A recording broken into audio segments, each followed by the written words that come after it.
Your participation in the Bee Buddy program helps our work developing local, healthy honeybee queens.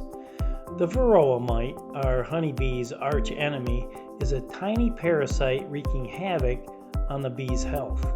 Finding and breeding queens from bees that display a natural resistance to these predators has been our number one goal. Let's look at how we go about developing such a queen. In our previous video, we looked at one of the 60 to 80 colonies we were lucky enough to remove annually from buildings in and around Chicagoland. Only 2 or 3 of these colonies will exhibit the mite-resistant and healthy traits we are seeking. To make queens from this group, the journey begins by removing the one and only queen from a very strong hive. This will make that hive queenless and them wanting to replace her. Okay, here is the queen. You can see her with that blue dot. And we found the frame that she's on, and now we're going to put her in a small hive that we call a nuke, while we make our other hive very eager to help us make some more queens. Okay, so we're here in Okeechobee, Florida, where I've moved my beehives for the latter part of the winter, and we're going to make some queens. But the first thing we have to do is this hive is going to help us make some queens, but we've got to put them in a situation where they want to be motivated to help us. And the way we do that is I'm going to go through all the frames. Here's one frame that I already pulled out. I'm going to go through all the frames of this box, and these 4 boxes in fact, and find her and set her aside into another hive and give her some bees and some honey and some comb, and she'll be happy. She'll continue laying eggs and she'll be fine. And then I'm also going to remove all of the young larvae and eggs that are in this hive and make it impossible for these bees to be able to make a new queen. And they'll be desperate because they won't have any options and they won't know what to do. And I'm going to leave them in that state for a very short period of time. It usually takes them about 15 minutes before they realize they're in this situation. I'm going to leave them that way for maybe a couple hours or so. And then I'm going to go to another hive where I like the genetics of that hive. I'll take out the newly hatched larvae and stick them in these special queen cups that we make and place them into this hive. And these bees will be incredibly happy, because they will have hope again, and they'll want to make queens because that will give them new life. Okay, I'm going to be pulling out a newly hatched larva and sticking them in these queen cups that I have here. These are all filled with larvae right now, and they're very tiny. I'm trying to get larvae that hatched about 6 hours ago. A larva that is hatched, just hatched, is actually smaller than an egg, and it's too delicate to place. Oop, I didn't get one here on this one. Clean it off. And it's too delicate, but you don't want to get one that's too old, or they won't make a queen out of it.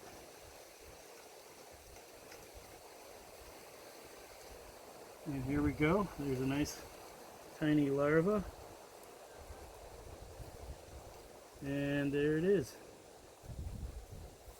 Okay, hey, so we grafted tiny freshly hatched larvae into each one of these queen cups, and now I'm going to go put this in our special hive that we prepared, and they're going to start feeding these to be able to make them into queens. So see you in a minute. Here we go, everybody. You better get happy.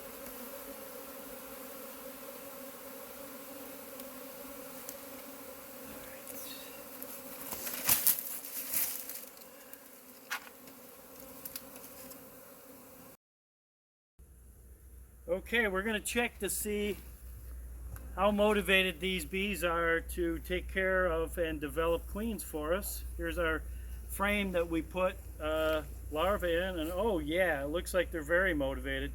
We have, oh yeah, they're drawing down those queen cells real nicely. I'm going to put this back because I can tell right now that they're very motivated to get me out of this hive so they can take care of these queens. It takes, we put these larvae in about 2 days ago, and they're usually about 3 days from an egg when we put the larvae in, so they're 5 days old already.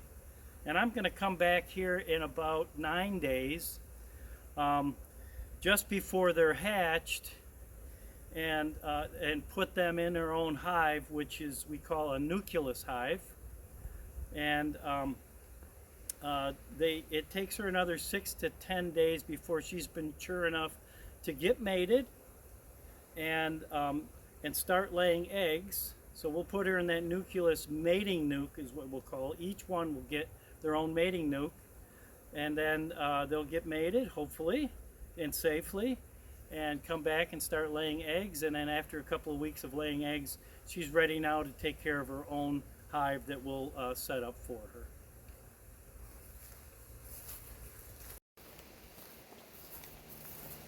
So it's been 9 days since we grafted larvae into our queen cups, and that makes our queens anywhere from 12 to 13 days old. We were somewhat successful. They turned half of our grafts into queen cells. That's about 22 of the 45 that we grafted.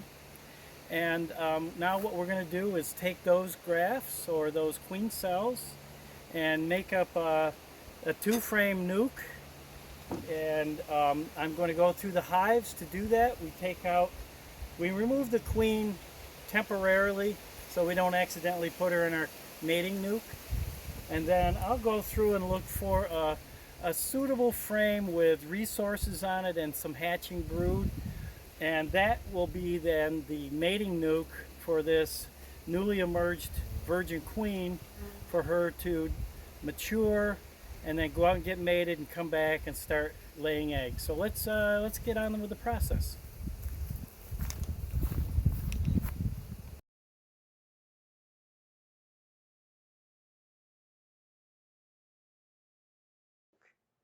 This nuke or nucleus colony will be queenless and happy to accept a new queen. Once the virgin queen hatches, she will need another 3 to 5 days to mature enough to go on her one and only mating flight. This is a risky time for her also, and one of only 2 times she leaves the hive. The second time she leaves may be if she decides to swarm out with half of the colony. This typically occurs in the following year. Honeybee queens are polyamorous. After she speed dates 15 to 20 lucky drones, she'll return to the mating nuke where she continues to mature again for the next 3 to 5 days. It is then she begins to lay eggs, and eggs she does lay. A queen will lay from 1,000 to 1,500 eggs a day for the rest of her egg-laying life, which can be several years. We will watch our new egg-laying queens and see how they develop throughout the summer. If we're lucky, many of them will have the traits that we're looking for to continue on in our breeding program.